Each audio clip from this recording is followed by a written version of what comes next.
Sisters, you can just call me Brother Moore. Don't worry about the doctor, professor, all that stuff. I really feel honored to be here talking with you about the book because it's for the people. That's the reason why I really wrote the book. Not so much name, recognition, money, nothing to do with that, but the ideas and the concepts that are related to melanin really deal with us as a people. But we're not the ones studying it. We're not the ones investigating it. We have a lot of misconceptions within our community about the topic, so I wanted to put the document out there to kind of not set the record straight, but to at least provide some scientific information to give some validity to this area of research. I would like to just talk about what melanin is, how it is functioning first, and then hopefully leave some room for some questions. So I know you all have your questions. I don't want to start it off by asking, what do you know about melanin? Or what do you know about melanin? Because the thing is, then we will get kind of sidetracked. And everybody's going to have a different opinion, or everybody might have the same opinion. But rather than do that, I want to just give you a sense of what melanin is.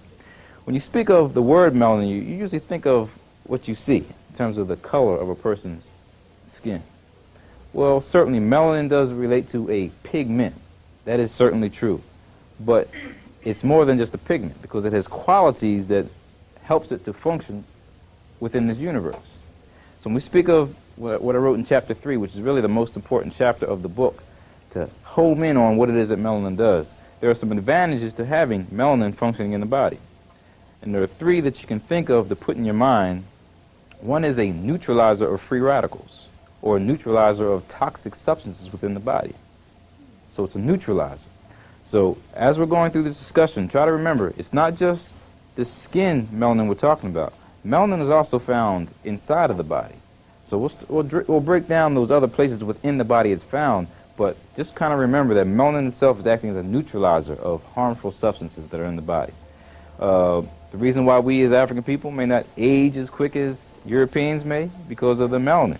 It's cutting off the free radicals from destroying the cells, therefore we have a much younger appearance. So you may have your 90-year-old grandmother may look 60 or something. So that has a lot to do with the way melanin is functioning. Now within the body, in terms of in the brain, when you start talking about a neutralizer of free radicals, well, just as it is collecting these substances on the outside of the body, it can also collect them within the brain. And one of the places that's rather heavily melanated or heavily dark in color is the substantia nigra. Yeah, it sounds like a big word, but when you look at it, it's a Latin word for black substance. Substantia, substance, nigra, black. There's a disorder or a neurodegenerative problem called Parkinson's disease. I'm sure many of you have heard of that. People who suffer from Parkinson's disease, it's a neurodegenerative disorder. These cells start to deteriorate. People, they shuffle when they walk. They have tremors. They also can't initiate movements. You know, your mind is telling you to do something, but you can't actually do it. There's something going wrong in the brain. Part of the brain that's being disturbed is a part that's melanated. Well, we don't really know what the cause of Parkinson's disease is, but the thing is, people are saying that it may be accumulation of these free radicals or these toxic substances over years. Because normally you don't develop Parkinson's disease at age 10, 11, 12. You get it when you're older in life. When you've eaten all the terrible things that you shouldn't have been eating throughout your life, all the things we know about pesticides in food and the so-called cumulative effect. Because you don't just die of natural causes, you die of toxicity, poisoning over years. So the same thing could be occurring within that part of the brain called the substantia nigra. So it's just absorbing those free radicals. So good on in one sense in terms of absorbing these toxic substances, but on the other end it could be a disadvantage. So that's why we don't want to be misled that melanin makes you great and just leave it at that, as in some books have led us to believe. The one written by Carol Barnes, Melanin, the Chemical Key to Black Greatness. So it sounds like, well, yeah, it's just chemical that makes us great, but we don't need to be too confused about that. The second role that I spoke of is it's acting as a nerve conduction facilitator. When we say nerve conduction facilitator, we're speaking of the way that our brains are operating. Can't function without a brain. The brain is the central processing unit, just like for the computer. So within certain parts of the brain, melanin can help to, make those nerve impulses flow a little bit better. So you may have quicker reaction times. So if we look at the eye itself, Some people have darker color eyes, some people have blue eyes, or light gray eyes. Well, the darker your eyes, the quicker your reaction time. So maybe people who are marksmen, in terms of maybe even archery, those particular events, people who have darker colored eyes and also a dark pigment on the back of the eye towards the retina, the pigment layer, if that is dark, then this helps the person, function better in the environment in terms of focusing on these the visible light that is in our environment. So when we speak of nerve conduction facilitator, it's helping the nervous system function at a higher level. So possibly helping us vibe with the music, staying on rhythm. And also talking about singing, rapping, and also moving. And there's a lot of people that can't do that. There's a lot of uncoordinated people out there. And we don't want to just say that all black people can rap, all black people got rhythm, because that's not the case. But it can be maximized in people of color. Okay. The third point of emphasis about melanin functioning is it acts as an energy transformer. All around us there's energy pervading. We don't see the ultraviolet radiation or the visible light, but it's out there. Okay, it's a span of wavelengths that's out there that causes us to see what we see. Then you start talking about radio bands. We can't see radio bands, but they're out there. Microwaves, can't see them, but they're out there. So there's energy pervading the universe. Well, everywhere that you see melanin in the body, it's at places where energy conversion is happening. So speaking from the skin, speaking about the brain, those are the two main points about, again, this conversion. But speaking from the skin and the brain, everywhere you find melanin, it is functioning to convert energy. So you speak of dealing with the eye, converting the visible light, what you see, into nerve impulses, something that the brain can now understand to detect, to say you see a glass, you see a shirt. Well, in the ear, you have melanin found in the inner ear. You don't see sound waves. You can't really see the actual words coming out of my mouth, but you hear something. That's energy. In the inner ear is where you find melanin. It's functioning to convert those sound waves into nerve impulses so what the brain can understand what you're talking about. Inner ear, eye. We already spoke about the brain in terms of, again, movement. So all those places in the body where you talk about energy conversion, you find melanin. And there's a lot of information in terms of metaphysics. Many of you may know about the chakra system, may know about spiritual centers that are supposed to be within the body.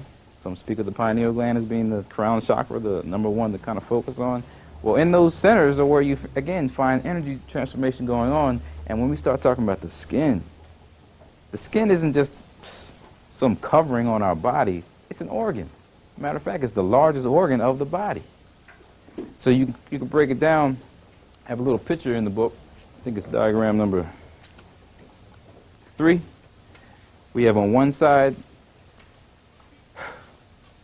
when you start talking about if you're under stress, there's some hormones that have to work in the body for you to engage into this particular activity. Don't get too confused about these names now. From the hypothalamus, you'll have a substance called CRF, corticotropic releasing factor, or corticotropic releasing hormone. It must go to the pituitary gland, located right here, to release something else called ACTH, adrenal corticotropic stimulating hormone. That then goes to the adrenal gland to kick in what? Your cortisol, your glucocorticoids, to get you revved up to deal with the situation. So that's a hormonal response dealing with a certain organ in the body that you just talked about. But look on the other end when you start talking about for the skin. You got within the brain something called POMC. I have it written here, but the long name of that is pro-opiomelanocortin. Certainly when you read the book, you start to understand those things, right?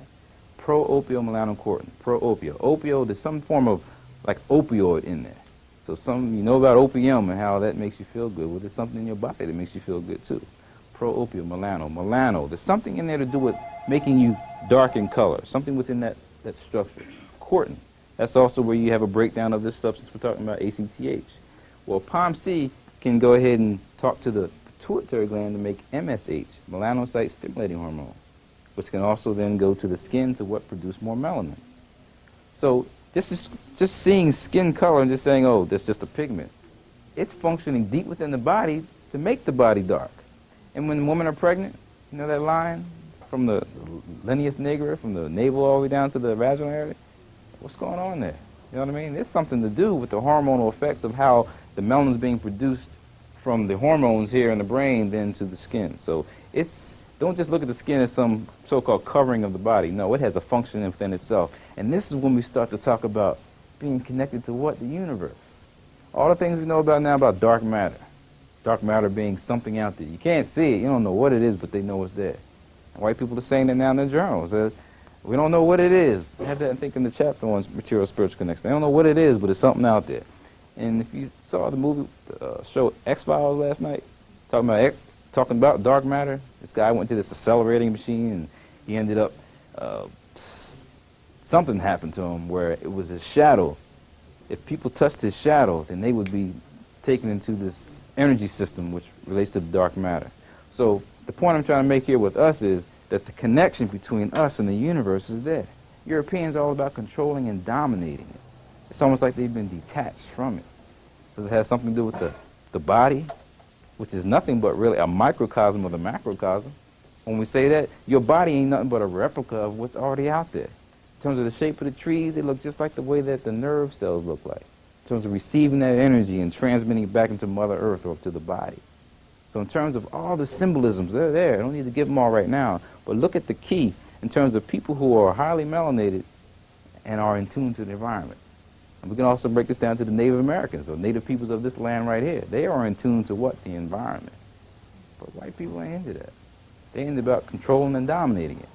So we need to understand that there's some principles there that relate to the melanin. But within those statements I just made is where some of the controversy comes into play. That's why the first chapter is on a critical analysis of the literature that's already out there, but from an African-American perspective. And most of you, I'm certain, have read Dr. Welsing's work, the ISIS papers, correct? But when you read that, it's not really much on melanin. Her theory within the color confrontation, the crest theory of color confrontation, the two main points are that white people lack melanin, therefore they feel that they're genetically inferior.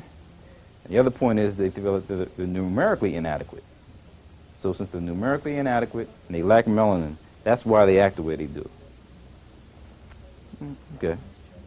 All right. So that's, simplistically speaking, that's a good way of analyzing it. But when you really break it down, a whole lot of black people act the same way. So we've got to be very careful about making those statements. So I think we need to watch out for focusing on some chemical that's causing somebody to act in a certain way. So I didn't want to write the book to be used as an antagonistic scholar against Dr. Welsing, because that's how the media would use it, you know. So I supported her, and I give her a lot of credit for even bringing these issues to light. A lot of people don't even talk about it. She's the only one that said, let's have a conference in New York about why black men scared of white men. Nobody else talking about those things. So I got a lot of respect for her, but the way that the issues are coming out and then the audience taking it and running with it, confusing. So we can't fall into the trap that there's one chemical that's causing a people to have a certain, behavior. However, we do want to focus on the scientific principles of melanin and some of the concepts related to it that does state that there's a difference. And you know all the stories in the past, oh yeah, you Negroes, there's something wrong with you, the Negroes, put them away. Now they want us to all to be equal. We're all in this together. We're all friends. We're the same. There's no differences. There is differences. That's the point. We need to focus on, capitalize on, rather than downing them and talking bad about them. No, let's uplift them. The Asian person looks the way they do for a certain reason. Respect that. European looks the way they do for a certain reason. Respect that. The African looks the way they do. Respect that. But the system now wants to act like everybody's the same. That's not the case.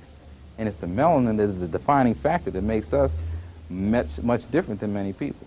So that's a dangerous statement within itself. But I think the only controversial statements I have are around pages 70 to about 82. Where I start dealing with the inner ear mechanisms. And I start talking about the Michael Jordans and the MC Hammers and the Michael Jacksons. I know Europeans move like they do or do what they do. And it ain't just from practice. There's some natural abilities that are being basically maximized. And we all have that potential. And the point is not to fall into the trap that there's some chemical creating it. But my whole point about the melanin is people who have a greater capacity to produce melanin in terms of the genetic thing, then the greater is the maximal ability for that melanin to function at a higher level. So if you, again, come from a African background, or you have genes that are, again, focused on highly melanated genes, then you are more focused on having melanin function at a higher level versus a European where it's weeded out. But we got to be careful about that because we know about all the things with slavery. I mean, half of us got white genes in us anyway. That's why we have such a vast array of colors within our community. So not to fall into the trap that it's just one pigment and this color that's supposed to be defining you as a people. That's the problem that I'm saying is the myth that's out there. But we got to understand that from a genetic standpoint, because there are many light-skinned people that are more revolutionary than the dark-skinned people. So it ain't got nothing to do with the so-called color of a person's skin. Genetically speaking, however, the greater it is, like I said, for your potential to produce melanin, then the greater it is for that melanin to function at a higher level. Those are the key concepts that I try to focus on within the document without falling into the trap saying that all black people are going to act a certain way, all white people are going to act in a certain way. And the person that I spoke about to present some of the informational literature on from an African American perspective was Sheikh Anta Diop. Diop was the only brother that was taking this stuff to the lab. He was investigating the melanin on what's in mummies. And you know what they did? They started to hide the mummies. They got them today hidden in the back where they're not letting people know, what the color of certain mummies were and during certain dynasties. But to put those ones out there that they want to be, bus go by so you can really hear this. The dark-skinned white people. Those are the ones that they want you to see. It's a fallacy, though, because we know about, again, the dynasties that were building things were African dynasties, period. No question. But the images that you start to put there for the people to see starts to mix people up. And Diop, took him 10 years to get his PhD. I got ultimate respect for the brother who was putting out information that was questioning everything that his so-called superiors knew. He was struggling. He had to write 2 PhDs to get to finish up because he was questioning, look, these people were black, period. This was an African civilization, and that's not what they was teaching back. They ain't teaching today either, right? So he was trying to take this to the lab. He developed, I think, the radiocarbon lab in Dakar, Senegal, and was actually studying the melanin content of the mummies. So he was really focused on the scientific principles, but he wasn't into kind of making any conjectures about human behavior. And even make a statement from his book, The African Origins of Civilization, Myth or Reality, where he talks about us not falling into Nazism. I have a quote in there in the first. So those are some of the opening comments on the melanin. I'm certain you have some other issues, either dealing with melatonin, the pineal gland, any other issues. I'll focus on them, but let me try to get a feel for where some of your views on this concept. Any questions? I have that point you just made highlighted about white people developing their behaviors based on where they came from, in the cold regions with harsh environments and all that stuff. I mean, what else do you base that on besides just conjecture? Well, it wouldn't necessarily be conjecture because you can see it in reality today. In terms of, again, Sheikh Anta Diop spoke about the 2 cradle theory. I don't know if you're familiar with that. 2 cradle theory. One was from the northern cradle, the other was from the southern cradle. The southern cradle is speaking of the African background. The northern cradle is speaking of the so-called Euro-Asian or the so-called Hyksos invasions, the mixed people, not the native African people. Well, in that environment where you're coming from north, you start talking about being xenophobic, scared of strangers. You know the whole story today. We ain't even got to go back in history 10,000 years ago. We can go today, where you got a black family moves into a white, no, that's what it reverses. White family moves into a black neighborhood. Oh, you see that? They move down the street. We complaining, talking. Black family moves to a white community. They throwing rocks at your house, busting out your windows, burning your grass, throwing crazy stuff. So we don't have to go way back then, but you can see some of the behaviors today in terms of, again, coming from the cultural experience. So when we speak of, again, as an African people being more communal, more so-called spiritual, more into not individuals, but into people, it sets up a different environment. It sets up a different way of looking at the world, not to control and dominate everything, because the whole experience, again, if you want to focus on the 10,000 years ago coming up to today, in an environment where there ain't much, you're going to do what? Whatever you got to do to survive. If there ain't no meat, no food around, no water, you're going to what? You got to constantly think about what am I going to do in this resource limited environment versus Africa where it ain't like that. So we can look at these behaviors that basically can be carried over to this very day, but I wouldn't necessarily focus on a biological component.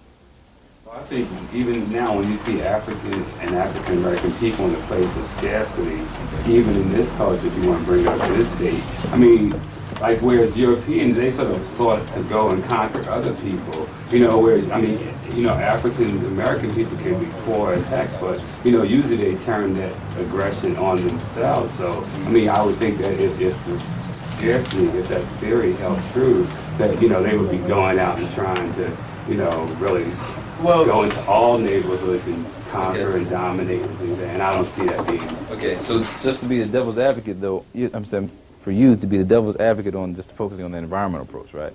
So the thing is not to just focus on this, that either. Not to just focus on a biological or cultural, but no, that's a biopsychological, social factor here that we got to put into play.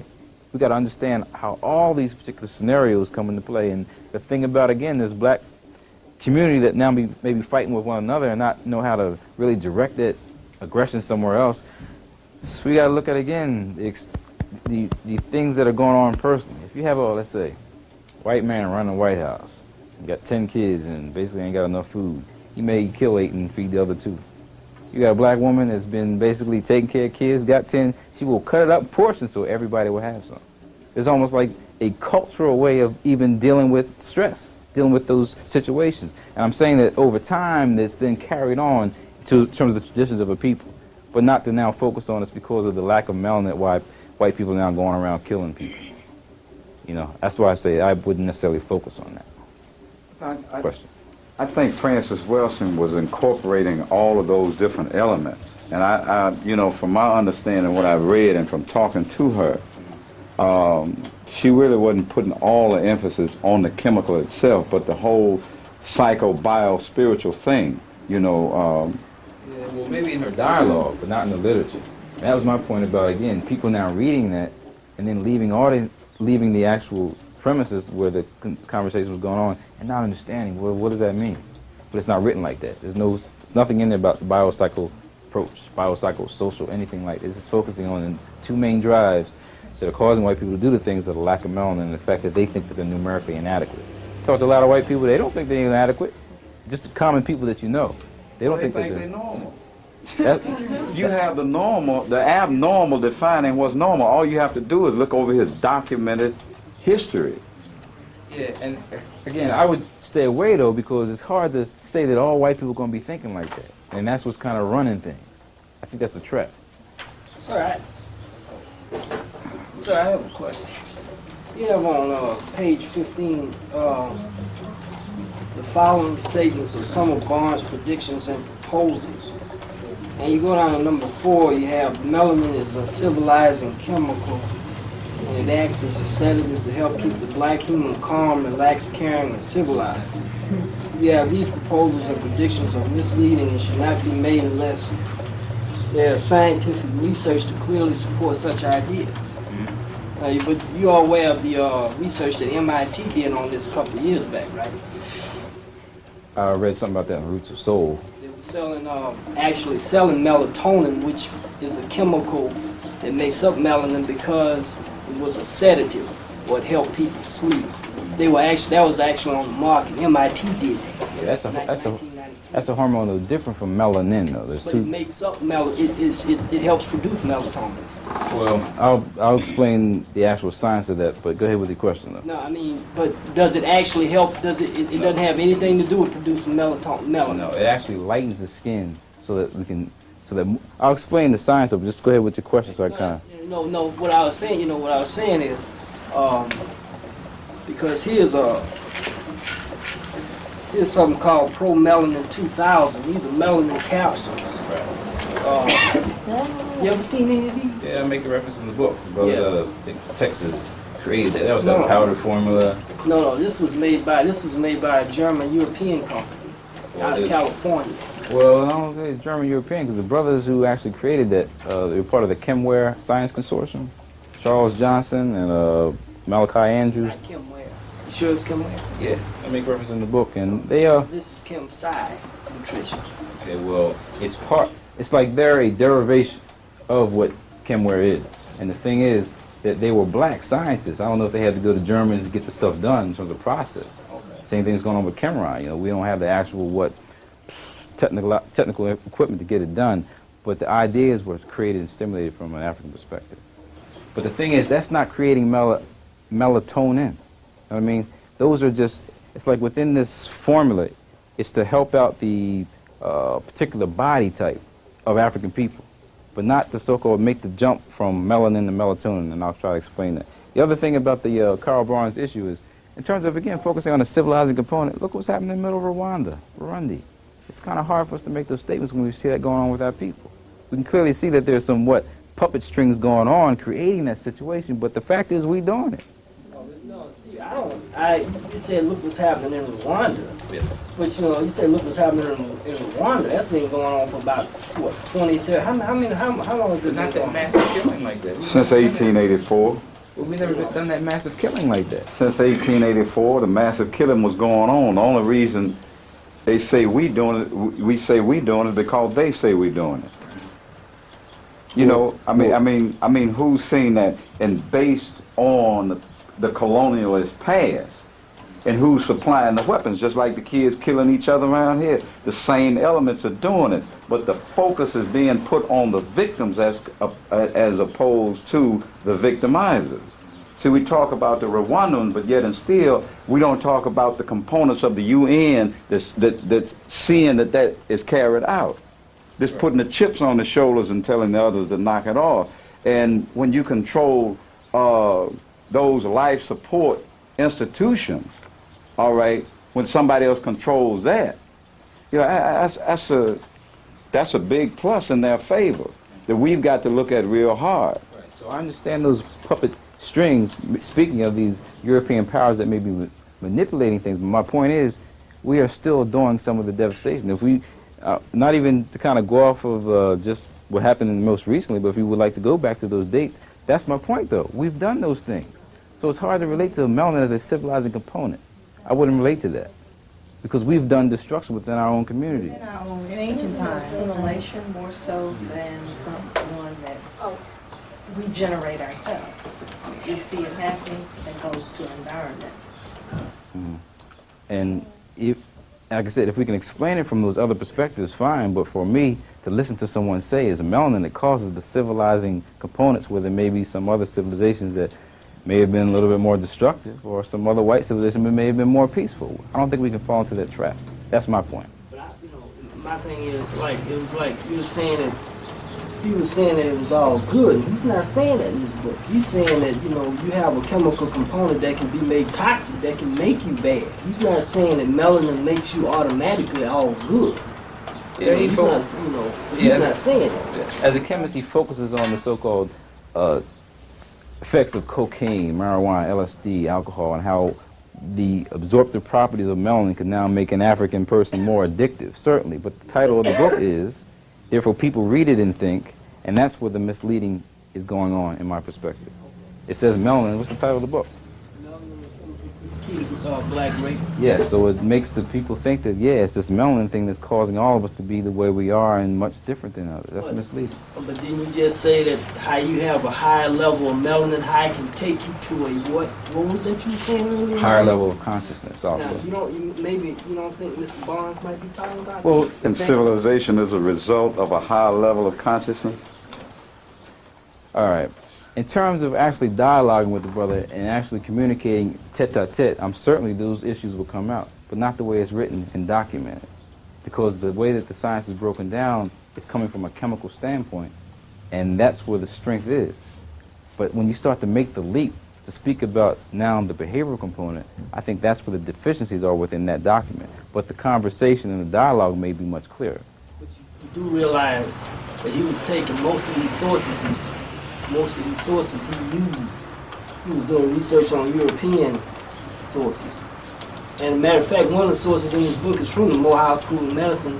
Well, not exactly from it, but the Journal of Pharmaceutical Sciences that I got from the Morehouse School of Medicine from a Dr. Julian Mentor who was doing research in dermatology on that. And that's used in this book. Okay, and then the focus on dermatology and skin, that's much different than now focusing on brain and behavior. That's my whole point there. It's confusing. It's confusing. Yeah, you can go in the lab and study the dermatological component, the skin, but you can't make the leap now from the skin to now what's going on in your brain and behavior. That's my whole point there. And if people do not have a good background in terms of how the brain actually produces behavior, I think that you'll be making some misleading statements as that one that was made. That's my only point there. And you're probably going to confine it to the professional community. Because I'm sure what they written was not intended to be a technical treatise on melanin. Because the average grassroots person wouldn't begin to grasp it. So I'm hoping that what I put out there will make it much easier to understand. Make it much easier to grasp rather than the strong chemical components that were mentioned within the Barnes book, or the non-scientific components that were stated in the ISIS papers, or the just heavily emphasis on the African culture and, let's see, some of the symbolism from African cultures in the Dr. King book.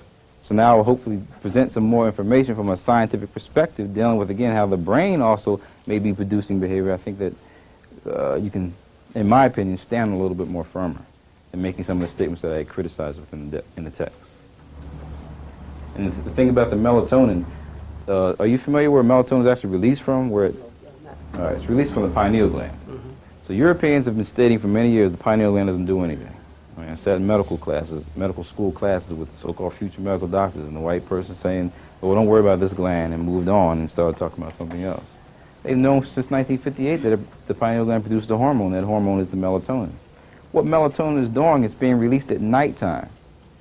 All it's doing is lightening the so-called cells so that more ultraviolet light can get in, so that at least you can now function properly. So when you have serotonin function in the daytime, melatonin function in the nighttime, the melanin is actually retracting the granules. If I had a slide or something like a draw on, retracting the granules so more sunlight can get in. Why? Because the sun, Almighty Ra, is important for all life. If you don't get the so-called ultraviolet radiation that's coming from outside, your body doesn't function well. So the body already has what the internal mechanisms to deal with that. So you can speak of the melatonin as the moonlight, the serotonin as the sunlight. So what is actually happening is lightening the skin, not so much creating darker skinned people. And the whole thing about the melatonin issue, totally different from melanin now, is what's going on with people who have seasonal affective disorder. It's actually called winter depression. Everybody, it's kind of sad now in wintertime, especially in fall time. September rolls on in and people are really depressed. Some people really go to the extreme of depression. You know why that's happening? There's an imbalance with that pineal gland and the melatonin function. You know what the reason why it's occurring, because again, the days are shorter during that time period. Again, our bodies are hooked up to the universe. The shortening of the days throws off the internal mechanisms of the body. Those people that may have an imbalance with this so-called hormone itself, the melatonin, may cause the individual to then basically be off balance, down, sad. So whatever information you were speaking about in terms of the melatonin and the information there, it made reference to, again, making certain you're stabilizing a person's mood. So yes, it's a hormone, but it's not really directly related to the melanin itself. It has its own properties within inside to kind of focus on that's all hormones are doing. You take a teaspoon of sugar, throw it in a swimming pool. That's how hormones actually function in the body. So the most minute amount can have a drastic effect on the body. So an imbalance somewhere can kind of throw people off. And what you see with winter depression or seasonal affective disorder is an example of, again, the power behind, again, one little substance called melatonin, function on mood. So it's really, in my opinion, really different than focusing on the concept of melanin, which is the actual pigment. Questions? It just seems like melanin is not being given its proper. I mean, it sounds like it's being diminished when, in an apologetic type of way. And I mean, when I read your book, I sort of hear that. And my thing is, I think it's okay to say we have something that gives us a greater, visual acuity or whatever. And I mean, people who don't. I mean, I try to stay away from black and white issues too. But, I mean, to go somewhere in that gray area and say, like, talk about the Michael Jordans and clearly state that this is why these people can do these superior things, because they possess this. Well, that's the first I heard the word apologetic used there. But the issue with, like I said, the most controversial parts I would have probably focus on the Michael Jordans, the MC Hammers, the people that may have more, again, movement within the realms of expertise that they focus on. The issue for me was, when this was coming out, it was a year late, and what came out before that was the bell curve, focusing on what genetics, and see, African people, they ain't smart. You see, it's proven now statistically with the numbers and all. So a friend of mine was like, no, you need to just go ahead and say it. African people are just more, they're genetically more, you know, advanced. And yeah, that'd be nice to say, but I wouldn't write it down in the document to state that, since I'll then get into some more controversy, and I just didn't feel like putting it out like that. So if the word is apologetic, then maybe that's to kind of explain where, if you're talking about a gray area.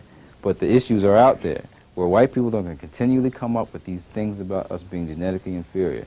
And rather than fall into the trap and just say, now we're genetically superior, no, just talk about the advantages and the potential that makes us go to a higher level. That's where I think it's explained much more, I guess you could say, in that gray area. It's a semantical game then. You've said the same thing. Well, the politics of it, I guess, is calling it semantics and making it apologetic. No, I'm talking about the way you were saying it. You know, what you were saying, that what you're doing is utilizing semantics. You wouldn't call it this, you'd call it that, but it amounts to 6 in one hand, a half a dozen in the other. Okay, and the only criticism I have really of those authors is the way that the information is presented. Not so much that I'm down on them for the information they presented, but the dialogue and the way that's being presented to the people has not, in my opinion, made it clear. If so, then we wouldn't even probably have this dialogue now. I think what you know, I don't know about this gentleman over here, but would make me feel a little bit easier is that, you know, the thing about it, when I first heard you speak, you immediately went in on Carol Barnes, and then you went in on Francis Wilson. That's a lot of other people out here that's done research on melanin. You know, but you know what I'm saying? Written literature, that's yeah. the issue there. Not so much people dialoguing and Nine mock bars away. No, the written literature is what only thing I had to criticize. Mm-hmm. Okay, but you know, because you know, my thing is just like, I didn't get the idea that they were saying that black people were more superior because of melanin. I got the idea that they were saying maybe we were more civilized, or maybe something else. I didn't get the idea that somebody was coming off as a black supremacist. Well, let's see, from the readings of, I guess you could say, some of the scholars outside of the African community, the premise is that these books are talking about a so-called superiority coming from African people. Even if Carol Barnes, Welsing, Andrews, the people of the written literature, King, aren't saying the word superior, it's being interpreted like that by the so-called outside community. Very true, and I state that in my introduction. I'm not worried about convincing these individuals about the situation. My point is to correct the misconceptions within our communities. So that's my job as a scholar, as an intellectual. Not to down my people and not to worry about what white people think, for my people. That's why I'm saying that in terms of the issues that are being discussed, yeah, maybe a matter of semantics from different angles, but the point is, if people don't understand the words that you're dealing with, there's going to be a lot of confusion. That's where we got to teach them to go to fiction right there. Because why aren't the students reading? That's the problem. See, that's the bigger problem. Why aren't the students reading? Why don't they know about that in predominantly black colleges? We're talking about what they don't talk about in colleges, and we got to emphasize predominantly black colleges. And that's going to take us back again to who's supporting them. These Negro institutions, and I mean, I work for one, and you know where I'm getting the least support for all my intellectual endeavors? My institution. So just in terms of, again, the nature of backwardness that's in our communities, we've got to hit it from all angles. So I know you're on tape, but I don't mean to. But when you think, let me ask you this, as a scholar, when you think it would be important to read your book as well as Dr. Welsing's book, as well as Dr. Barnes' book, read all of them? Yes. When you think it would be important to read all those books, I mean, knowledge is power, right? I mean, you can get something from anything. You know, I mean, when you think, I mean, I would read your book, and then I would pick up Dr. Welsing's book, I would pick up Dr. Barnes' book, just like you didn't stop here. I noticed you had about 100 references in your book. You think it'd be important, wouldn't you? Well, hopefully that's a rhetorical question, because certainly I wouldn't be, you know, stopping a person from reading. The only book that I said that I would doubt the content of it in terms of the nature of this debate is the one that he wrote called Jazzy Melanin, a novel. We ain't got the facts straight. We're arguing right now about issues. So that's the only one I said, well, certainly, if you're into science, if you're into science fiction and stories, go ahead and read it. But I'm not going to discourage people from reading, so I don't even think I come across like that in the documents. It's science and science fiction. Okay. That, you know, I mean, nobody talking about science fiction, but I agree. You know, I'm not gonna argue with you. I mean, it's your time. No, I'm saying the book is a novel. Yeah. So all I'm saying is we're kind of still trying to get the facts straight. I understand. And if you're into the science, if you're into telling stories about issues, fine. That may be something that you like to read. My job is to kind of expose people to what they will be, what they're getting ready to read, or what literature is out there. That's my job, to kind of expose it. It's not to deter people from actually seeking information. I think I could benefit from reading something and talking about like the negative effects of the lack of melanin, because you hear a lot of what melanin does, but you never really see anybody talk about what not having it does. And you sort of have to get it from inference, but you really don't. I mean, I haven't even directed. See, the thing is, I was excited about the book coming out because there's a lot of information in there. And if everybody had read the book, it's like, oh, okay, we'd have these issues of dialogue because they're in there. There's one thing called PKU, phenylketonuria. All right. PKU is an actual genetic disorder. That's what they make NutraSweet with. PKU? PKU, phenylketonuria. Well, most of, phenylalanine, phenylketonuria. Phenylalanine is the precursor molecule to make some of these neurotransmitters. Phenylalanine to tyrosine, to dopamine, to norepinephrine, epinephrine. You need them for your body, your brain to function properly, okay? With PKU, there's a problem where up front, there's too much phenylalanine being produced. There's nothing to break it down. It accumulates too much. It can be knocked out by the diet. We just said it's a genetic disorder, passed on genetically, but it can be knocked out by the diet, by changing things up. So every baby in Georgia has to be tested with a PKU test. It happens basically in European people, white people, not black people. So just in terms of the political nature of that, we got our babies getting pricked. Now I got trapped doing that because I had a baby born in Georgia. You got to prick them for PKU. The PKU, you know what some of the manifestations of this disorder are? If you grow up and don't get this corrected at the beginning, you're talking about mental retardation. You start talking about a lightening of the skin. You start talking about some genetic defects where the person really ain't behaviorally inept. So in terms of the disorders that are out there where you can see where there's a lack of melanin, it's there. And the whole thing I mentioned about the Parkinson's disease, where there's a so-called destruction of those cells that are melanated. Well, in any disorder, really, if you start breaking it down in terms of the problems that you see, now you can start to see, well, what you need to do to make it better. So if we can look at the Parkinson's disease and people who have less movement because this part that is kind of weakening, what happens if it's functioning at a higher level? What's in our communities in terms of the rhythm, in terms of the way that we play ball and do our athletic abilities? Yes. My question is, when you decided to write this book, were you writing it maybe for people that didn't know any information about melanin, that maybe they hadn't read anything about melanin at all, and just maybe were under the misconception that from just maybe hearing it from people that melanin was the key to greatness, or just melanin alone would save them from whatever, but then I know that you referenced other books.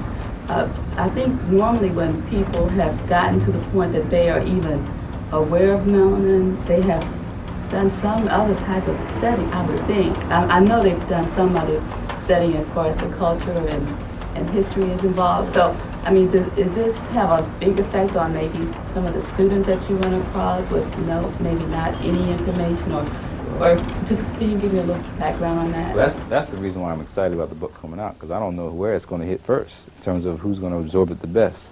Because the key issue here is it's for, like I said, the people, because of the issues that affect us. These are concerns that we need to be dealing with. In terms of the Pro-Melanin 2000, the so-called formulas that are out there that could possibly enhance our functioning, well, we need to be doing it, studying it, rather than having white people studying it and doing it.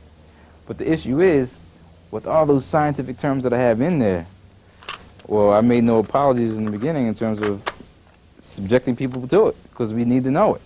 We need to understand some of those technical terms, because those terms do start to give you an understanding of it. So it's almost like I want it to be for the people, but the nature of the debate and the technical issues may not be absorbed by many.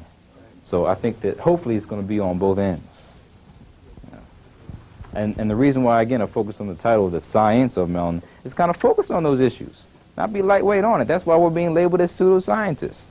See, you're not even empirically doing anything. You're not even addressing it in a scientific manner. So I didn't want to be caught like that. So I still had to come out with that strong scientific terminology. So hopefully it'll be for both ends, the academician plus the non-academician. The middle chapters in there are basically heavily scientifically oriented in terms of dealing with the ear system, dealing with the eye system, dealing with the nervous system. I mean, there'll be some terms that some people just will not make the investment into finding out what they really mean in terms of dealing with the locus ceruleus or the inner ear, dealing with the semicircular canals. Well, that may not be too much going on there, but the beginning chapters dealing with the issues that we were just talking about, Carol Barnes, Dr. Welsing, most people have some understanding of that. So some of the scientists don't know anything about that. So on the back end, when we start dealing with the material-spiritual connection, I was going to say that for a whole other document and then kind of focus on the pineal gland. But I decided to put it all into one. That's why I'm saying hopefully it'll be something for everybody in there. Cool. I do. I guess to clarify what I asked earlier, in this statement right here, you said on a cellular level, melanin is a chemical secreted by specialized cells called melanocytes. And I guess when I read that, I don't know whether I'm supposed to take that from just all, it does that for all people, or is it differentiated with race? And that's where I find myself asking the question, is this just for blacks or is it for blacks and whites? You know, like is the melanin in the brain the same for, I mean, but in Carol Barnes' book called Jazzy Melanin, you know, he talks about a couple different types of melanin And they exist. and different in whites and blacks, and I look for that differentiation in their book, and I didn't really see Okay, well, in the introduction, which is kind of long, most people haven't got past the introduction. You know, I keep asking about it, and they're still reading that part. Well, I kind of emphasize things within there. And the whole issue about melanocytes, which are cells to produce the melanin, white people have melanocytes. They just don't have a lot of melanin to make them black. And why can we say that? Because they can go out there and tan. It's something. They usually manifest themselves as liver spots. All right. But just the fact that they can either have that or just tan states that there's melanin there. So there's cells that can produce it, but they just don't have the high capacity in terms of producing a lot of melanin to make them dark. And even the people who don't have any melanocytes, they're basically lost with no melanin, are basically albinos. And as Dr. Welsing speaks of white people as being as albinos. But there are different forms of albinos coming from different forms of this enzyme called tyrosinase, or the so-called precursor molecule to make the melanin, tyrosine. You know, so we start to get in more derivations there. And the breakdown that Carol Barnes has is correct in terms of the pheomelanin, the eomelanin. People have red freckles, you know, maybe basically white people have the red-colored, you know, hair or the freckles. That's pheomelanin. But then you have the darker skinned people, which makes up eumelanin. So certainly you start to get the distinctions. That's why then you can get into the trap by saying melanin makes you do that. What form of melanin? You know what I mean? Or is there many forms that causes different functions? I think if we just focus on the scientific principles behind how it actually works, we start to understand a little bit better. So that's why chapter 3 probably the most important, to at least understand how it's working in different parts of the body. Question? What exactly is melanin? Totally. Chemical. Is it would you classify it as, is it made up of amino acids, or what exactly? That's the thing about it. It's like a biopolymer. And in Plastic, you're telling me? the way Carol Barnes has investigated, he has a diagram of it, I think we took from somewhere else, which has most of the neurotransmitters in there. Most of the so-called precursor molecules of those neurotransmitters in there. It's like a large molecule that has everything. That's why when Europeans first started investigating this, they thought it was a waste product. It was just the end product of all those so-called neurotransmitters or catecholamines being created. It just deposited and it doesn't do anything. That's what the original idea was. Because why I had all those substances in there? That's why it's such a powerful substance in terms of, again, its connection with many things. And the whole thing about the drug stuff, that's why, again, the drug addiction and people making the connection between, again, the highly melanated you are and the more stuff you may be to drugs, certain types of drugs, because, again, it's an attracting substance. No, what I was going to say, you were mentioning about that they thought it was a byproduct or waste product, being, say, dead, of no use. You can also trace that back to the Greek language, because the word Negro comes from necro, and necro means dead.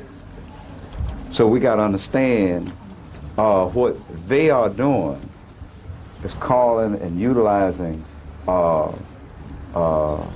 say, definitions, and if not definitions, metaphors that they've created out of some misconceptions and calling it science. As Bobby Wright said, draw a gun on you, tell you if you don't believe it, I'm going to kill you. Well, it'd be nice if we could go ahead and say it. Call it something else besides the melanin, you know what I mean?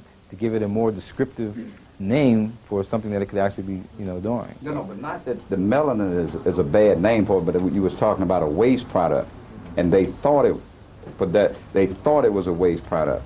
And I'm just looking at how the language plays into that. Okay. So. My next question is a continuation of the first question. If melanin has all of these things, and if it's a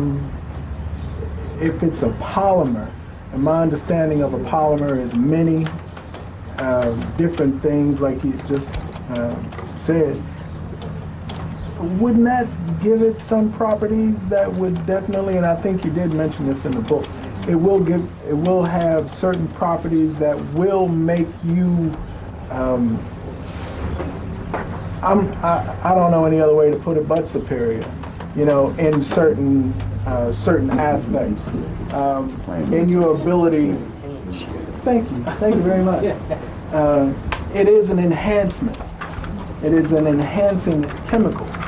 So seeing as how it is an enhancing, or from the way I'm looking at, and I read Barnes, and I read Richard King, and I read Francis Welsing, and I've read some of your book, and I've not finished it yet, and I'm, you know, it's moved up a notch on the list now. But I'm understanding that being as it is an enhancer, that would lend some legitimacy to the things that King and Welsing and all these people are talking. And I don't doubt their understanding or their legitimacy in explanation. It's the way that it's being interpreted by the people and the way the documents are presented. That's what I'm criticizing. Not every single lecture that's been out there, but the key to kind of focus on your thing about the advantages. What are they doing with drills in terms of the ends of the drill bits that go down to the ground? Right, it's what? To absorb the heat so they don't crack. The stealth bomber, is it white, blue, green? It's black. Okay, so in terms of the properties that are now into the physical world, in terms of the way it's been now taken out of the laboratory to be utilized, certainly we can see there, therefore you can make the easy extrapolation to the body, well, it's doing the same thing here. So I understand that, and I'm trying to present it that way, but I would stay away from the word superior. Now, why would I also do that? Because my understanding of, again, when you start talking about origins, you know, when you start talking about white people or Europeans, you ask them where they came from, they won't know, okay?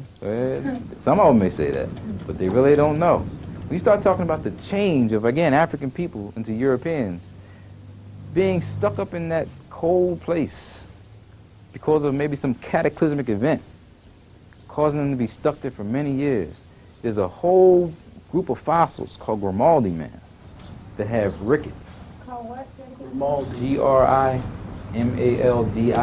Grimaldi man. We have Australopithecine, we have Homo erectus. So all those types of fossil names. Well, Grimaldi was the fossil that was found there in Europe. It had rickets. What is rickets? A bone deformity. Okay, coming from, why is it being deformed though? Where does vitamin D come from? Sun. Okay. So these people who were dark couldn't survive. So that's why, again, I focus on, well, certainly depending upon the environments you're in, there may be an advantage. Certain environments, there may be a disadvantage. People were dying. So they had to mutate or change over the years, and that changing caused them to survive much better.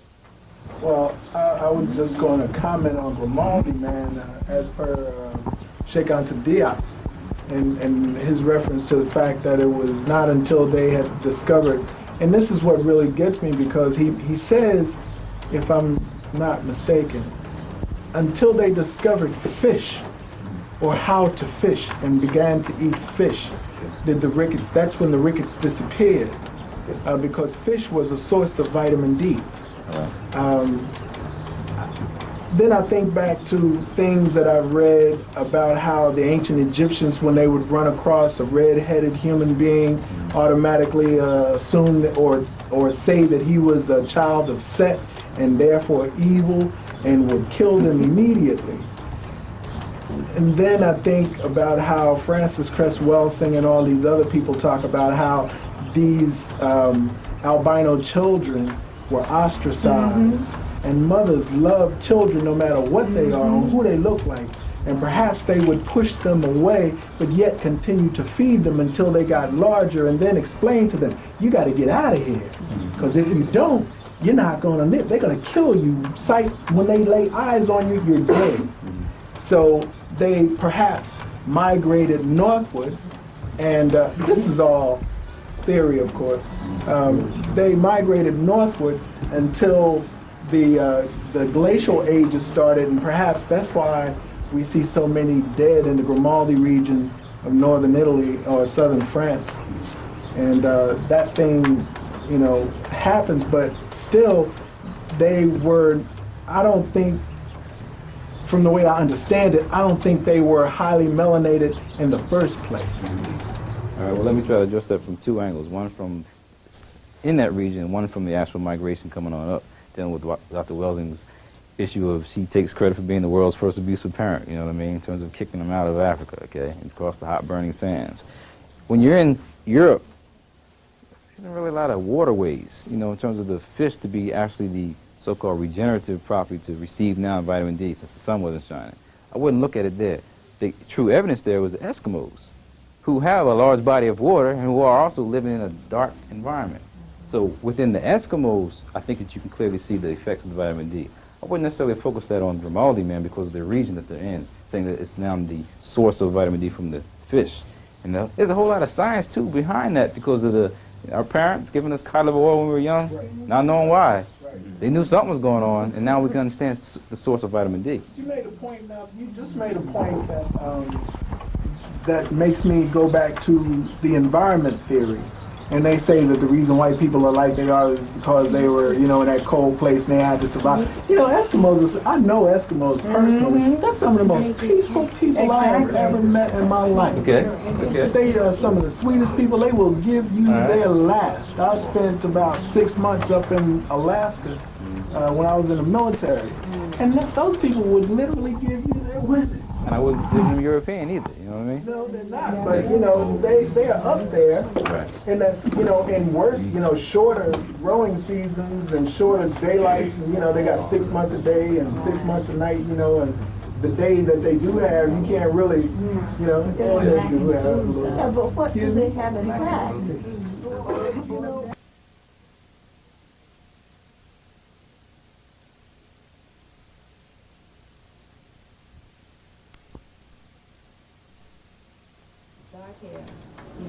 So then that goes back to say that they were perhaps definitely, what do they call them? Definitely not European. They are not. Well, we realize that they are not. There was a land bridge for everybody going back and forth. I understand that, but I'm just saying that theory, then that kind of blows that theory out of the water, talking about it's their environment that made them evil.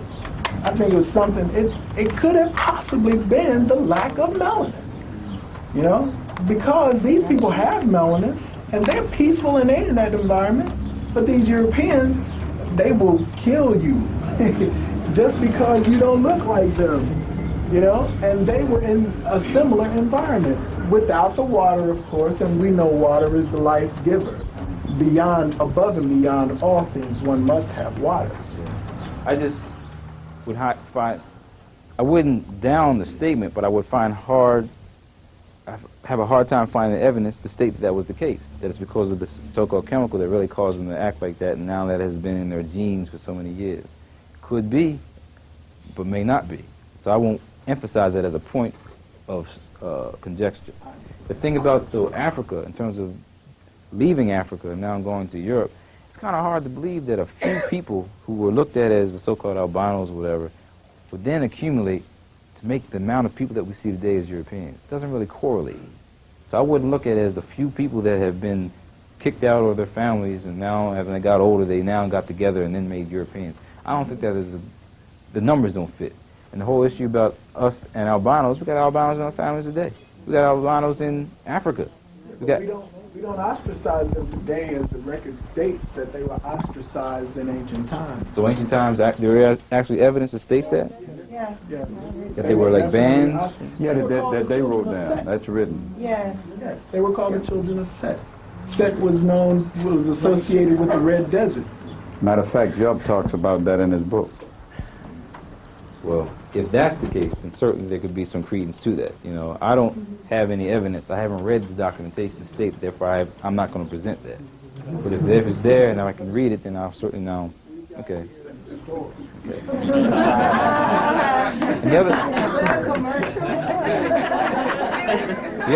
the other thing is, they say Bobby Hemmett was talking about on the temples. There's something about Tamahu people, and it's even written in the book African Presence in Early Europe by Ivan Van Sertima, Journal of African Civilization. And there's an article about Tamahu means created people. So this could have been way back then where, now giving some, because the argument that I get in class is I present some of this information and students want to go ahead and bring in Yakub, you know what I mean? It's like, I can't deny it, but also don't have any proof to stand on it. I would only focus on those things that I can now see with some evidence. And that's why I say I would personally focus on the Grimaldi issue. But I'm not going to down somebody who's going to talk about the Yakub. And the bottom line is they don't know where they came from. Therefore, there could be a whole lot of issues that, people could be throwing darts at. And I want to, stay out of that argument. You know what I mean? But the issues are on the table, and as more research comes up, as more people document things, hey, maybe we'll know. And also the thing is, well, we don't care. What are we going to do now that they're here? You know what I mean? So it wouldn't even be much of a issue to kind of focus on to find out where they did come from. But the fact that now they are here, and we as a people ain't really organized to deal with the situation that's going on, that's where the concern needs to be. So I just, again, would have a hard time focusing just the one chemical thing, or the lack of melanin issue. Would you be more comfortable, not to say, but if you were to qualify this statement about the superiority of melanated people, would you be more comfortable with that, such as, we know that highly melanated people can tolerate UV rays a lot better. They, have a keener sense of hearing. So if they sort of qualify that as opposed to just saying, highly melanated people are just superior overall, would you be more comfortable with that, or is it just?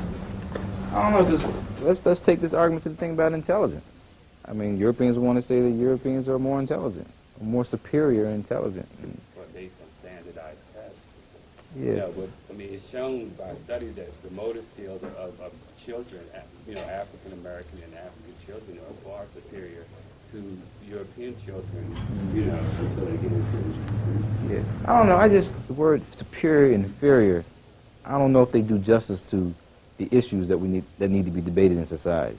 Even if they qualify, we could say, okay, as far as UV rays, highly melanated people, are, maybe you want to use a different word, but if you talk about superiority and inferiority, we hear music differently.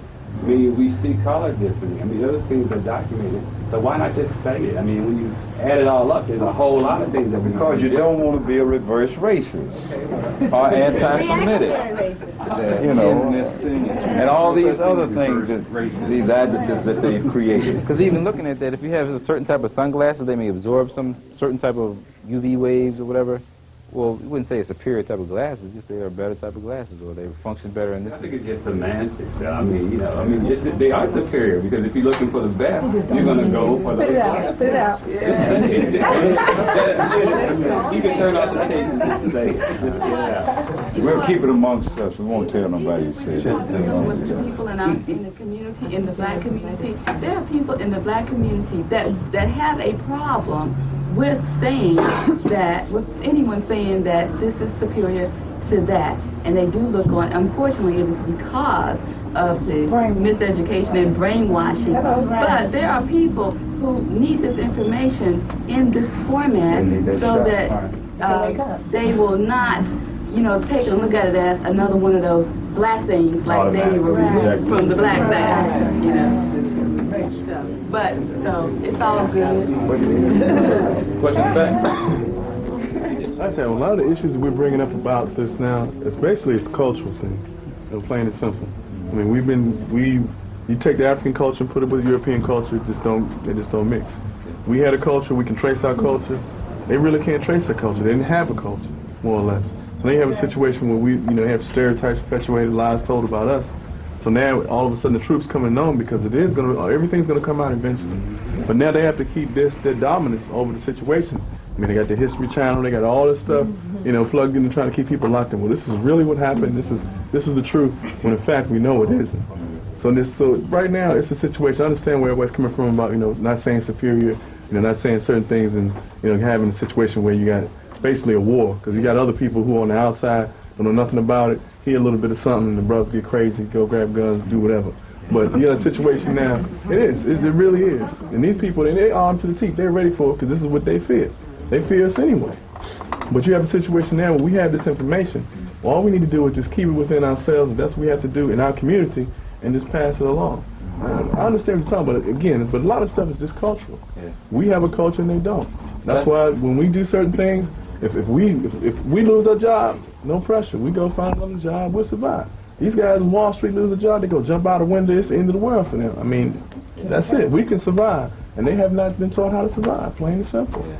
Well, as you see, you brought in the cultural component. We've already spoke about a social component. Therefore, this ain't just a biopsychological approach to analyzing something in our community. But we have to hit it from all angles. And due to the level of complexity that is going on in terms of our problems in the community, I think that there's no one way that we can deal with it. Certainly the cultural issues are real. I got a phone call from community service. They asked if 6 students could sit in my class. I said, sure. I assumed they were high school students. Called back. I said, where are they from? I said, Providence. Okay. Called back. I said, they white or black? I said, white students. All right. So I was at the point of talking about revolution in my class, in terms of, again, what's going on with Africa, in terms of the colonization and what we see today in terms of the Mobutus that are still in existence. So they came in class, and I was concerned because they don't need to hear some more information. They don't need to know what's going on in certain issues. And it's also the same thing with this. But the point is, how else are we going to get it to the people? However, in certain points of dialogue, I think there are things we talk about and certain things that we will not be expressing because they don't need to know where we're coming from. But I think that as a people, we're not really at a level of sophistication. They got super highway stuff going on in terms of the internet. We're still on the exit ramp. So we ain't even ready in terms of dealing with the level of communication. Somebody told me there's a book review on this on internet. I don't know anything about that, but the point is, white folks are on top of things. The whole thing you said about staying ahead, oh, certainly. The whole thing about what movie, Stargate. They're going to stay 5 steps ahead of you when they know that you're getting on to something and distract you. You're off on something else. You see, that's the nature of controlling your own institutions. Yeah. See, they ensure by controlling our institutions that we stay at that level until we break that mold and totally cut them loose. So the whole thing about these white students, I wasn't white students, it was 4 white students and 2 white professors. And at the end of the class, the white professor ended up saying something about, yeah, well, Dr. Moore was correct about saying this, and the students like, yeah, now the white man validated, so it's okay, right? There's somebody on campus who actively campaigns against people like Naim Akbar, who used to be at Morehouse College, used to be the chairperson of the psychology department. Naim Akbar spoke that day at a Crown Forum, so those white people from Providence actually saw what was coming, from in terms of my class. They heard Naim Akbar talking, so it's like, well, they ain't gonna be too uncomfortable. Wasn't my concern. But the issue is that this white man on campus actively campaigns against people that have so-called revolutionary ideas at a black school. So the whole thing you said about the Negro institution, the Negro mentalities. So my issue is, I don't have any support. So I'm not really going to put myself out there to the point where I'm now cut, but I'm going to be as tactful as possible to deal with the issue. So that same person that may be criticizing ain't even reading the book. But that's the nature of power. They ain't got to read the book. They can cut you off some way. So we got to put it in, again, terms that our people can understand, also to a level of sophistication that also can be, dealt with from the outside. But the main concern, like I said, for me, and the reason I wrote the book, is somehow clear up some of the misinterpretations. Also, now, like I said, it's not the last or first book, but it's a matter of now presenting some information from, in my opinion, a more clear perspective. Questions? I would like to know some of the, beyond the whole issue of superiority, inferiority, just some of the things that melanin does for us as a people that allows us to do some things that maybe whites can't do, and then vice versa. What are some of the things that whites, when I say can do, I mean genetically, speaking. Genetically? What is it, me being a dark-skinned person, melanated person, that I might have an advantage over, per se, a white person? I would focus on the physical, the psychomotor, not so much the genetic things. Okay. Because the things that you can see through evidence in terms of, again, movements. You know as well as I do it. In terms of basketball, there ain't nobody plays basketball like Michael Jordan. Right, but that's a physical thing. Right, but I can't focus that on just genetics, Okay. I would look at what the manifestations of it are in terms of the biology. The manifestations come on the physical level. And then with the music, and the whole thing about the drum. And you had the drum on earlier, we're not playing it now, but the drum just ties in, just brings it all together. And the whole thing about during slavery time is they banned that drum. In my slide presentation, the first cartoon I got on there is a white man tripping over a net with the people in the background, and they got a light, not really black people, they're like brown colored people, don't even look African, but they're playing the drum. White man can't deal with that. But there's some rhythm in it, and there's something to do with, again, maybe our physiological apparatus that helps us deal with that information. I think since I've talked so much, I'll let Brother Willis ask this question, and I'll come back. I was just going to say that, a lot of that, like the whole rhythm, you have to get into like right brain, left brain type of functionality when you're considering, based upon the theories that I'm coming from, the cultural differences between blacks and whites have to do with the way we perceive the world through, either a right brain or a left brain. And, all the scientific research that's coming out today is showing that the right brain functionality is superior to left brain functionality. And black people are more right brain. That's where all that rhythm, that holistic type of communal type of attitude, et cetera, comes from. Left brain is that segregative, that, they can see, all they see is the separation. They don't see a community of people, they just see a community of individuals, et cetera, and that led to the development of the two divergent cultures and the mentality, the mindset, that they have, that they can, separate, the idea that a child within a woman is not a human being, because it's a very segregative type of thinking to be able to isolate and alienate, two, live creatures. That's just that type of polarization that led to the development of different cultures. And the problems that we have today as black people is that, superimposed upon our normal mode of function is a left brain mentality, a left brain society, left brain approach to dealing with our problems, as far as relationships, the way we relate, trying to explain, how Michael Jordan does that, it's all in the rhythm, but that rhythm comes from that whole right brain functionality. How does melanin affect right brain, left brain functionality? Yeah, sounds like you read Shake 'em, Shake 'em, Round After I'm In, Metal Netter? Yeah. Okay. He, the head of the Osara Set Society, put out a document, I think Volume 1, I don't know if Doug has it in here. All right, Volume 1, I haven't read Volume 2. But he emphasizes the thing about the cultural differences are extending from, again, the way that the brain functions. I don't need to repeat what you just said, but to emphasize the things about left brain, right brain. Then we start to get into the differences in people rather than focusing on one chemical. Okay? So if we kind of now take it to that other level of the brain and psychology, which the chemists will not know or express in a fluent fashion, I think that's where we need to focus on. When you start talking about the left brain, you start talking about what we do to master so-called standardized exams. Yeah, white people can do that, and that's why I like to be a devil's advocate again and talk about the superiority stuff, because then they'll say they're superior. See, our left brains work better than you. The whole thing for us is not to get into left or right. You need the whole damn brain to function, okay? So, excuse the word, damn, whatever, right? The thing about the melanin is it's found in certain regions of the brain, not the entire, say the entire brain because there's some color to it, but in terms of the functioning of the locus ceruleus, the raphe nucleus, the substantia nigra, places where what? Neurotransmitters are being produced. In terms of what we did as an African people, by building pyramids, by making sphinx, by building and being in tune to the environment, that has a lot to do with the way people were thinking. Today, we don't do that. In the past, there weren't no radios, there weren't no TVs. What were you tuning into? The divine universal consciousness. And there were no white folks.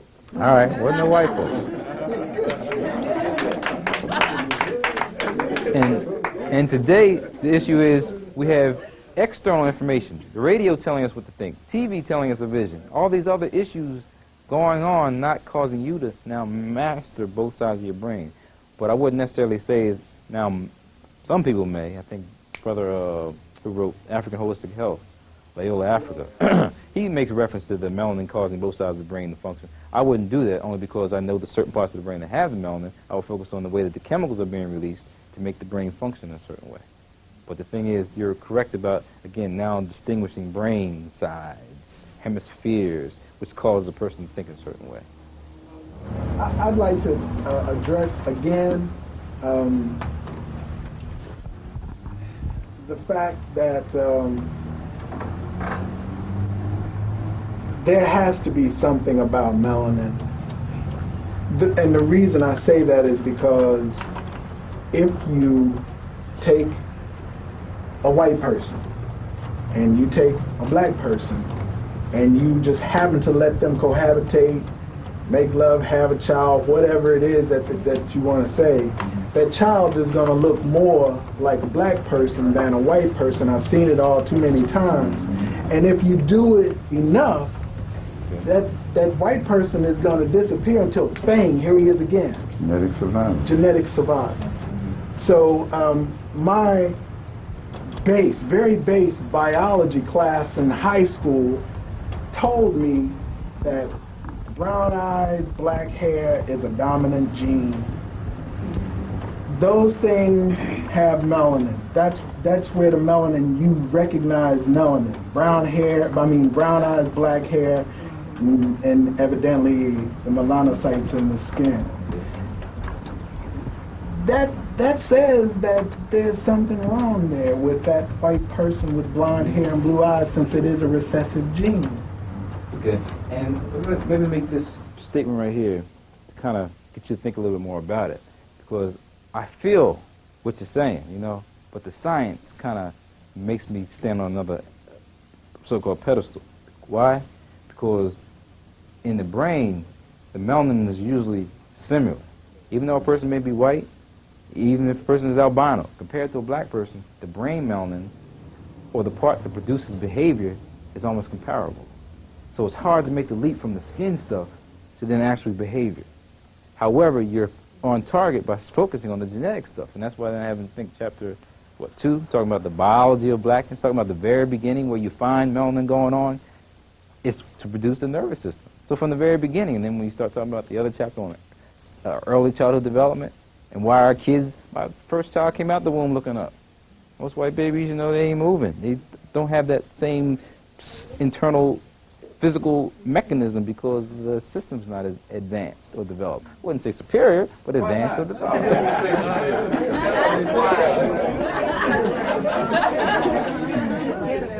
Well, so that's what I would do. So hopefully I would do that, Doug, to kind of get you to think a little more about, well, wow, if the brain melanin is almost the same in terms of albino or white person, black person, you can't make too much of a leap. Is it really this about? Well, see, you're saying about the same. Right. So that means that it is not the same, but Right. it is similar. That's why I focus on in the introduction and throughout the book is the greater possibility or potential you have of making melanin, the greater it is for your melanin to function at a higher level. So certainly there may be some differences, but when you start, all white people can walk. There's some white people who play basketball and dance. Jump, though. Historical record, several thousand years will attest to that. Well, I don't think I would even deny anything you said. I wouldn't even attempt to be in the position to try to refute it. So I would also kind of want to see how are you feeling the way that I'm presenting it? I wouldn't deny any of that. I think that the way I even present it, in terms of talking about the advantages of having it, what it does, where it is in the body, and what it can do, I don't think I would be hesitant to kind of believe that, because I do read the other documents that relate to our African history, but I'm trying to, because there's been several questions going from certain angles to kind of say that, well, you don't even believe that. I think what's happening here, too, is, for instance, Francis Welsing and Richard King and Carol Barnes and all, these were some of the quote-unquote black pioneers in the mind sciences, in any sciences, to come out and start dealing with melanin and see and all come to a consensus that because we had it, that we were, to an appreciable degree, operating on a higher level than people who didn't have it. Now, this gave us a necessary high. We needed that boost. Okay. So what's happening is you're coming in from a cold scientific approach.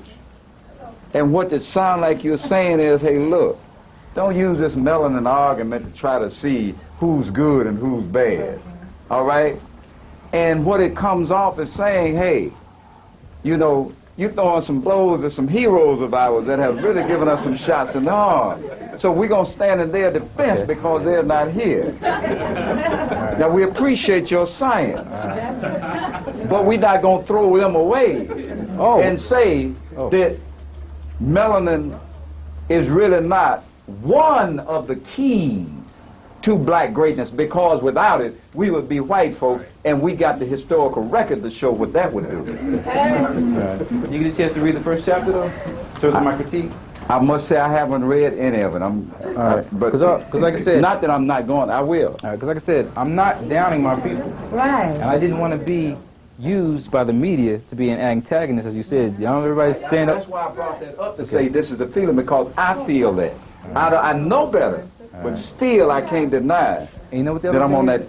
Even within my verbal presentation, that's what I'm saying was a problem with some of the other verbal presentations. Not understanding what I'm saying. Not saying you don't understand what I'm saying, but what I may really want to say and what is actually in a document and written down.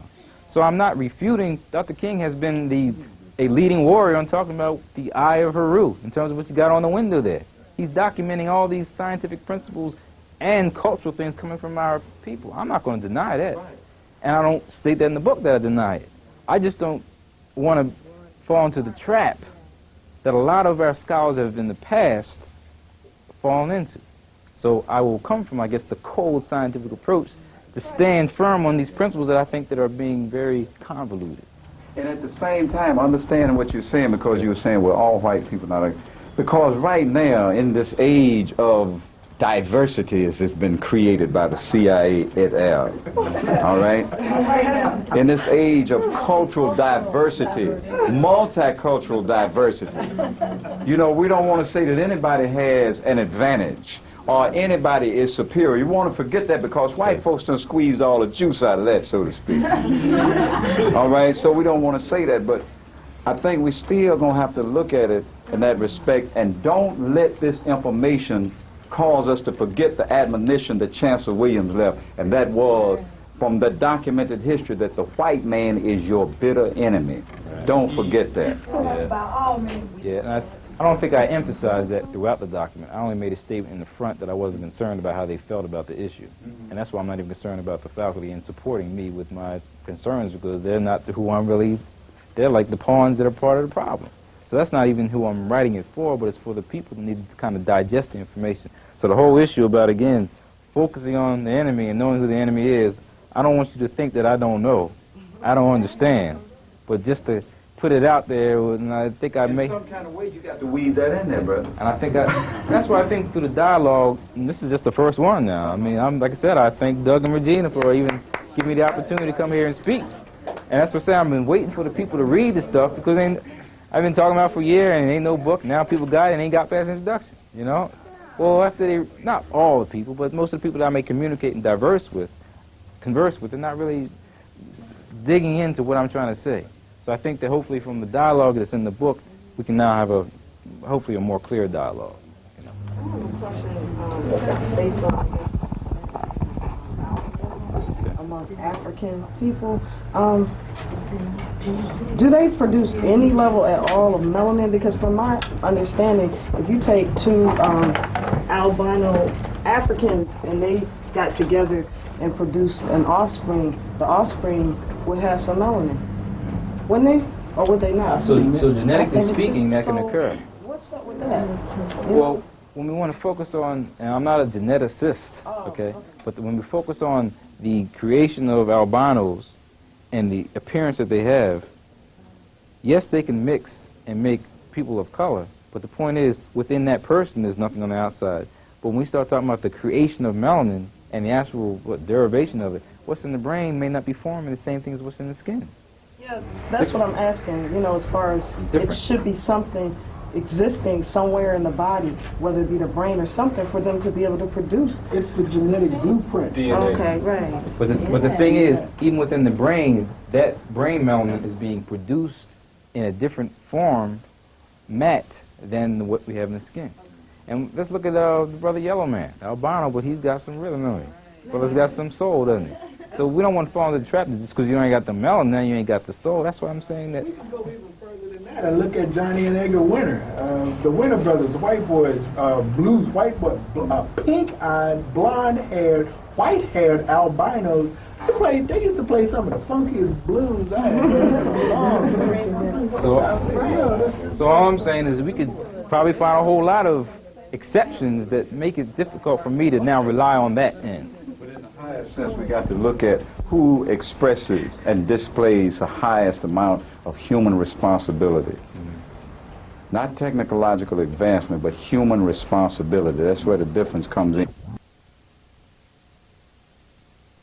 Technological advancement, but human responsibility. That's where the difference comes in our culture and their culture. Get the next question. I think, were you here in the beginning when I talked about the bell curve? It's like when the book came out, Bell Curve, and then my book hadn't been out on the market yet. One of my buddies was like, look, man, you might as well go ahead and say it. We superior, you know what I mean? So that whole issue is on the table, you know. I'm just not picking up and running with it. That's all I'm saying. I like that.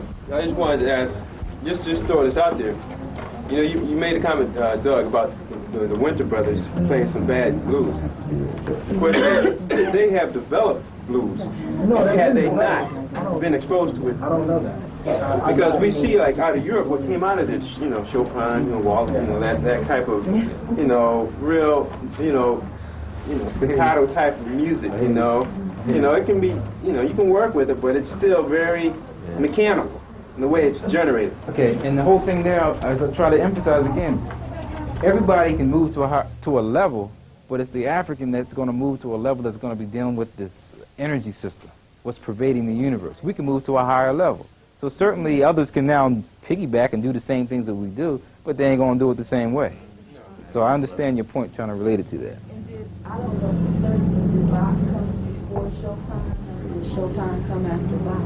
Because, you know, that was an African. So Bach come before Chopin, and Chopin come before Bach. So, you know, where did they get that from?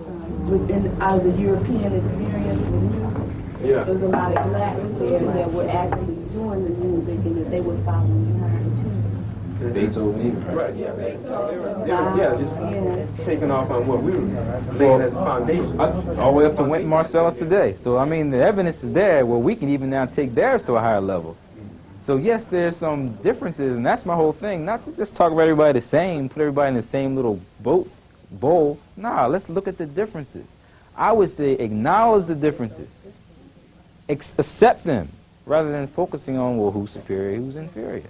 But by talking about why the Europe, because the whole thing about, you know, with the European, they say them big legs and, you know, flat butts, they can stay on ice much better than us, you know? Yeah, go ahead. And in terms of us running all these track races, man, we built to be gazelles, you know, running. So just in terms of the body types, we'll just respect it, but not talk about now somebody's superior because they doing something. We are superior, and that is at the core. That is at the core of his racism. But That is then, why, because given equal opportunity, there's not too many areas that he can best us in. Whether it's the sciences, because we gave him the sciences to begin with. He's just taking it to a certain degree. But anything, you just think of anything, And right now, the only thing that he's got over us is economics, Yeah. But the one brother that went up and became a billionaire, according to his terms, they took him out. Because if he did it and other blacks see that he can do it, then we start thinking, well, we can do it. And then we take over his whole power base, and he has nothing left. And the last thing that he can work at is his little radionics, which is electronic juju. That's his next frontier that he's trying to exploit before we get back into it, so he can still maintain power on that level. until the magnetic poles shift, and that's going to wipe it all out. One thing is, I know we talked about this. So, This physical plane of resistance we're talking about. To me, this is, I know all the history and all that, but to me, that really doesn't matter much anymore to me. I want to get into like the spiritual aspect, and I know, there's only certain things you can do here, and we understand that, they can hold that. But on the spiritual plane, there's no equal.